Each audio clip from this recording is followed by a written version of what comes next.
Now, some options are closing down. Clearly, the Iranians have taken a very big hit recently at the hands of the Israelis. That I think will, genuinely their military capability appears to have been diminished, and I think they'll think pretty cautiously before they start exporting materials to somebody else's fight when they're feeling a bit denuded themselves. And one of the great advantages the Russians have had all along is the quantity of artillery they throw at the Russians. Artillery, the so-called god of war. Earlier this year, the estimates were that they were out artillery firing the Ukrainians by a ratio of about 10-1. The assessment is that's down to a ratio of about 2.5-1. That's not because the Russians have lost interest in artillery. It is because somewhere along the line their supply chain is struggling to keep pace. And the arrival of North Korean troops in Russia has caused a level of international alarm, especially in East Asia. How much of an escalation will this be? Yeah, there's lots of levels to this, aren't there? So North Korea has been actively supporting Russia in the fight, for a couple of years. They've provided since 2022 very significant amounts of artillery ammunition, and then ballistic missiles from last year, kind of offered. So they're already actively involved. That's the first thing to say. It's interesting, what it points to. Putin likes to make himself out to be the strong man, but he looks weak, if I'm honest, every time he engages with the North Koreans, and this feels a little bit desperate. As you know, there was a mutual assistance agreement that was set up in the summer, and this is kind of a manifestation of that. What is North Korea getting in return? We don't know. Is it assistance with its nuclear program? Is it other military expertise? Is it sanctions assistance? We don't know. But this is clearly a pretty cool-hearted trade going on. On the battlefield, it still feels like escalation, doesn't it? Because it's one thing to provide ammunition. It's another thing to put troops into the fight.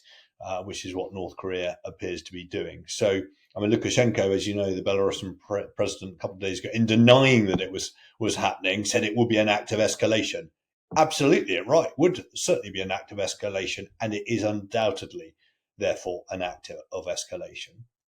I think in the broader sense, you then have to look at where it lies alongside the West's broader adversaries, if I can call them that. So China is the pacing threat, Russia, North Korea, Iran. All of those are to some degree aligned in support of Putin, in support of his war aims. Now, some options are closing down. Clearly, the Iranians have taken a very big hit recently at the hands of the Israelis. That I think will, genuinely their military capability appears to have been diminished, and I think they'll think pretty cautiously before they start exporting materials to somebody else's fight when they're feeling a bit denuded themselves. So all of these kind of interlink in terms of how Russia is trying to create a little axis around these powers, and that's before you get into the kind of wider conversation about what happened at BRICS in the last few days. Well, you mentioned BRICS there, of course. China, at of all places, the BRICS summit, did issue a sort of warning of sorts that the war in Ukraine shouldn't be expanded. When you talk about other allies being less able to support Russia at the moment, can Putin afford to upset China in this way? No, and I think that's a really good point. The daddy, if I can call it, in this relationship between those four states I just referred to, is undoubtedly China. No question. The days when Russia lent into a relationship with China as the senior member are long gone. And I think back to when Russia and China were conducting joint exercises before the current invasion of Ukraine. And the Russians and Putin would sort of, fate it as though some, big joint activity. the Chinese are the powerful one in this, no question at all. And we've seen, haven't we, through the last 2.75 years of this conflict, that China has, yes, certainly supported Russia, but has still been a moderating influence for all sorts of reasons. Not least potentially its own interests, potentially in Taiwan and elsewhere. But Putin, he's no fool. He will listen cautiously and carefully to what is coming out of what he's being told by China. And we talked about the support for Ukraine. Is it possible that this money could be used as part of this strategy that appears to be emerging of getting Ukraine to produce its own weapons, its own missiles, and in a way, go around a lot of the limitations they have at the moment on long range strikes, for example? Yeah, I mean, I think that's absolutely right.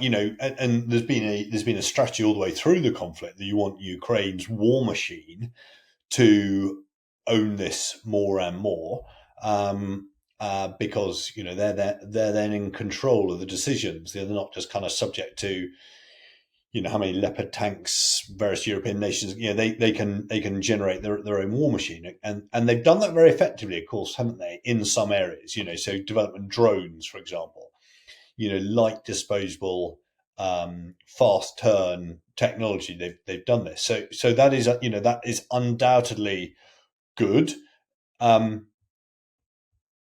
but it's long term, and there's talk, isn't there, of is this somehow trying to Trump proof things to give Ukraine more independence? And I think that is right, but it's not a quick move. I should just say, there is talk as well about the degree to which, at some point, the attrition against the Russians will begin to take its toll. Not so much in terms of troops. They seem to have a ready supply of conscripts who are just ordered into the fight to be sacrificed. But they are losing huge amounts of equipment, tanks, armored vehicles, and the like. And those they don't have limitless stocks of. They have huge stocks, but my God, they've lost a lot of them. And there's a question about, will they at some point begin to struggle because they haven't even got the supporting vehicles to go with those troops to throw into the line? And one of the great advantages the Russians have had all along is the quantity of artillery they throw at the Russians. Artillery, the so-called God of War. Earlier this year, the estimates were that they were out artillery firing the Ukrainians by a ratio of about 10-1. The assessment is that's down to a ratio of about 2.5-1. That's not because the Russians have lost interest in artillery. It is because somewhere along the line their supply chain is struggling to keep pace. I did want to pick up there on your point about the impact in Russia. It's been noted that a significant amount of inflation in Russia is being caused by these large sign-up bonuses offered to Russians who join the army. Are there signs like that the impact of the war is starting to come home to Moscow? Well, I mean, I think that of course has to be part of the hope that somewhere along the line, Russia as a state finds it intolerable, difficult to continue the war effort. And there's any number of reasons that could be the case, whilst they on the face have got a limitless supply of humans to throw into the fight. But does the moral dynamic, do the mothers of Russia, do they make their voice heard so much? Putin isn't infallible in office. At some point, does the amount of GDP that he's pumping into defense anyway, and then the impact of the war on the wider economy, begin to take a real toll on his supporters, on the price of a loaf of bread and the like, and that slowly he gets undermined from within? That has to be the strategic play. Of course it does. And to some degree, that's been the strategic play all along. But Ukraine and the West can't bank on that being the path, because it's to some degree out of their control, because they can kind of create factors, but they can't really shape Russia's real resilience to these things. You got to hope that they become vulnerable to it, but it is hope. You can't. There's not a direct cause and effect. If we do this, food prices go up, the economy does this, and it all falls apart. You begin getting things that outwith your ability to be certain of influencing, in the same way as you can influence things on the battlefield. If you've got the right assets, you do the right thing. Thank you very much for watching Frontline on Times Radio. For more, you can subscribe to our YouTube channel and sign up for a membership, or you can read the latest news on thetimes.com or listen to Times Radio. Thank you. Goodbye.